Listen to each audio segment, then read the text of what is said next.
During a time of great uncertainty in Canada, including when a significant portion of society no longer knows what a woman is, good news in women's sports comes like a breath of fresh air. And that is exactly what I have for you today. Call it hard work, a miracle, or revenge after being smeared as bigoted transphobes, having their head coach stripped from them for standing up for their safety, and being forced to compete against a 6'2" biological male named Harriet Mackenzie, who was leading the Vancouver Island Mariners women's basketball to be undefeated. The Abbotsford Columbia Bible College Bearcats women's basketball team defied the odds and biology and took home first place at the Canadian Collegiate Athletic Association's Nationals Championship. Drea Humphrey here with Rebel News. And do you know who Harriet Mackenzie is? That's the trans woman identifying male who is the Vancouver Island University Mariners women's college basketball star player, and who, despite being a seasoned trans activist who's been taking home medals and titles in women and girls sports for many years, became the legacy media's poster child for so-called victim of transphobia after VIU's closest competitors, the CBC Bearcats head coach Taylor Cleggett, raised safety and fairness concerns about her players having to compete against number 23 Mackenzie during the Pacific Western Athletic Association's season. Yeah, and would you believe that it is number 23 Mackenzie who claims to have been at a significant disadvantage to the female players? Despite Pac West knowing what you just saw and hearing the concerns from Cleggett, Mackenzie remained free to dominate during the season and led VIU to be undefeated. And Pac West responded by suspending CBC's head coach Taylor Cleggett, who worked hard to be the Pac West League's only female head coach, ultimately handicapping CBC even further than they already were playing under Mackenzie's 6'2" shadow. You can find out more about all of this at our website called protectfemaleathletes.com. That's also where you can buy the shirt I'm wearing. But what you need to take solace in today is that it seems after all these years, Mackenzie has finally met the match. Because somehow, someway, despite all of the backlash, all of the adversity, and all of the biological realities when it comes to females playing against males in competitive sports, both the Bearcats and Mariners made it to the Nationals, but it was only the Bearcats who took home the gold. And VIU? Well, they went from here to not even taking home a medal.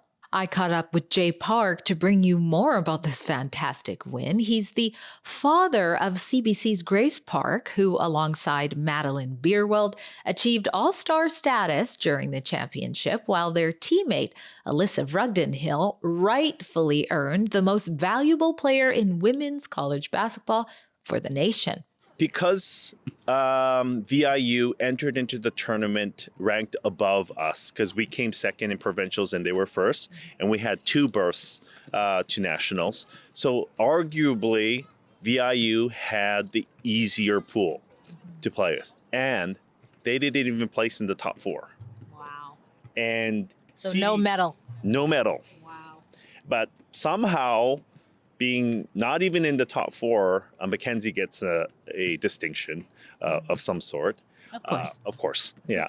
But CBC had the harder road to the championship game, and they faced the top-ranked teams nationally to the road of the championship. And it was just amazing. They would come back from being down in the fourth quarter and somehow just, I call it a miracle, but they really had a lot of grit. They didn't give up. They were brave and they were confident, and I'm so proud of the outcome. I'm most proud of how they handled the adversity.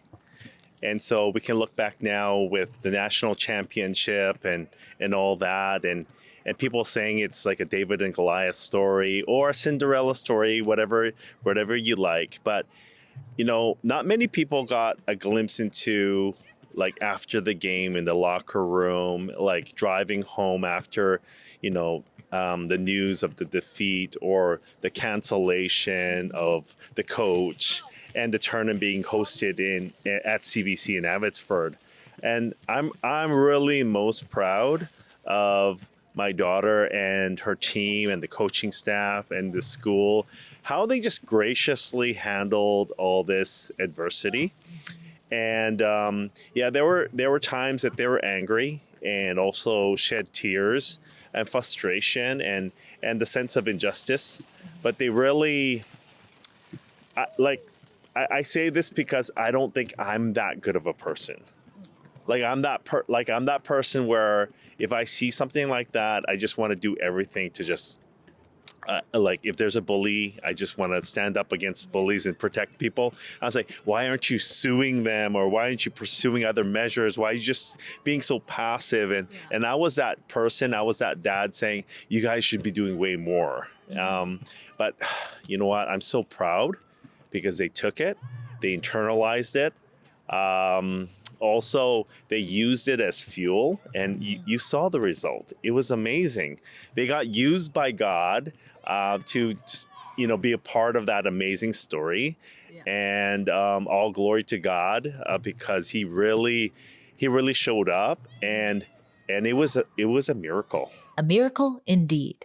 And if Hollywood wasn't so woke, it would make for one of those really good, feel-good, motivational sports films where an underdog team defies the odds and brings you to tears when they finally achieve that victory. And to shed more light on how big of a victory this was for women's rights and the CBC, you should know that Columbia Bible College is small. It only has approximately 500 students. And when it came to winning women's basketball games, that just wasn't happening before Coach Taylor came along a couple of years ago. In fact, it wasn't until 2023 under Taylor's lead that the team broke out of its 54-game losing streak that lasted over a span of 5 years. So you can imagine the bittersweet moment Coach Taylor must have had, what she must have felt while watching her girls overcome and win nationals, but having to watch on a screen because PacWest's soulless sanctions forbid her from even attending the games in person, all for standing up for the safety and safe spaces for her players. Yet PacWest has no problem turning a blind eye to this. We saw an example of this biological male, Mackenzie, just manhandling someone at nationals. And that was just a few days ago. Another top female athlete, this biological male just used his force and forced her to the ground, and she actually hit the wall. I mean, girl on girl or female on female, basketball is a very physical game, but we'll never see that. And this is just a gross and a disgusting demonstration of this evil and injustice. PacWest has refused to answer any of my inquiries, and unlike what we've seen occur in Women's Strongman League after female athletes push back against males dominating over them in that sport, the PacWest League has shown zero signs of even considering creating a third and more fair category that prevents such situations. As for Coach Taylor, the amazing leader who inspired her team to greatness, a lot is still up in the air with when she'll be set free to coach under the league, even though the season and championships are over.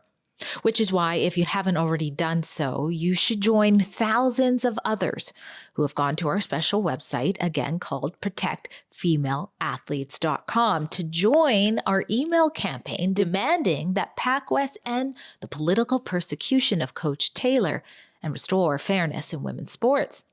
I did my best to try and secure an interview with some of the players and those I've spoken to. They're all thankful for all the support that many of you have given them, but they couldn't bring themselves to stick out their necks any further and come on camera. Perhaps it's due to having their names and faces dragged through the mud already so much when they're at such a young age and trying to begin their careers and just wanted to play ball. I did, however, receive the following message from a source whose identity we will be protecting.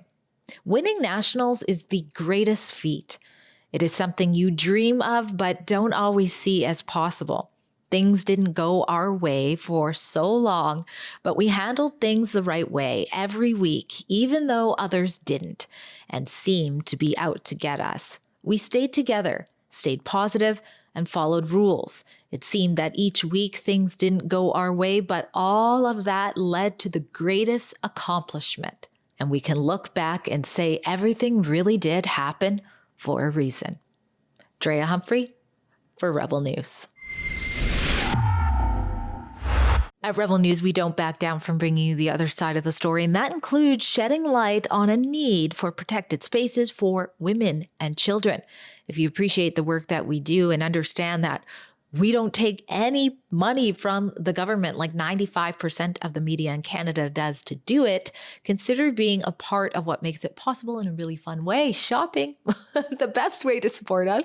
You can go to our special website, protectfemaleathletes.com. Click on the logo here for our shirt and sweater with this logo, and that will bring you to our store. And you can even save 10% by using coupon code DREA10 when you shop there. Again, that's protectfemaleathletes.com.